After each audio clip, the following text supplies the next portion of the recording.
CSMT railway सेवा आणि कोकणात जाणाऱ्या गाड्यांना दिव्यात थांबा मिळावा यासाठी बुधवारी सकाळी दिव्यातील प्रवाशांनी हाताला काळ्या फिती बांधून आंदोलन केले। तसेच दिवा CSMT रेल्वे सेवा सुरू झालीच पाहिजे अशी मागणी केली। त्यानंतर प्रवाशांनी काळ्या फिती बांधून प्रवास केला। आमच्या मागण्यांकडे दुर्लक्ष करणाऱ्या रेल्वे प्रशासनाच्या निषेधासाठी काळ्या फिती बांधल्याचे प्रवाशांनी सांगितले। ठाणे शहरालगत असलेल्या दिव्यात परवडणारी घरे मिळत असल्याने दिव्यात घर घेणाऱ्यांचे प्रमाण वाढले आहे।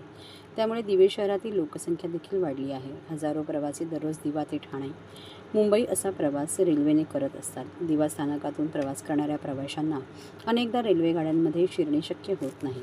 काही जलद रेल्वे गाड्यांना दिवा स्थानकात थांबा आहे, परंतु येथील प्रवाशांना या गाड्यांमध्ये प्रवेश करू दिले जात नसल्याची ओरड आहे। त्यामुळे दिव्यातील प्रवाशांचे इतर प्रवाशांसोबत वादाचे प्रसंग देखील उद्भवतात। जून महिन्यात समाज माध्यमांवर एक व्हिडिओ प्रसारित झाला होता।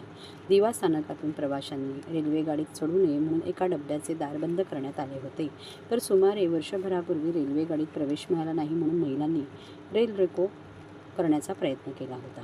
दिवा स्थानकातून प्रवाशांची संख्या वाढू लागल्याने दिवा CSMT रेल्वे गाड्या सुरू करण्याची मागणी प्रवासी संघटनांकडून केली जात आहे। बुधवारी दिवा प्रवासी संघटनेने दिवा CSMT रेल्वे सेवा सुरू करावी, तसेच कोकणात जाणाऱ्या रेल्वे गाड्यांना दिवा स्थानकात थांबा मिळावा यासाठी काळ्या फिती बांधून रेल्वे प्रशासनाचा निषेध करत आंदोलन केले।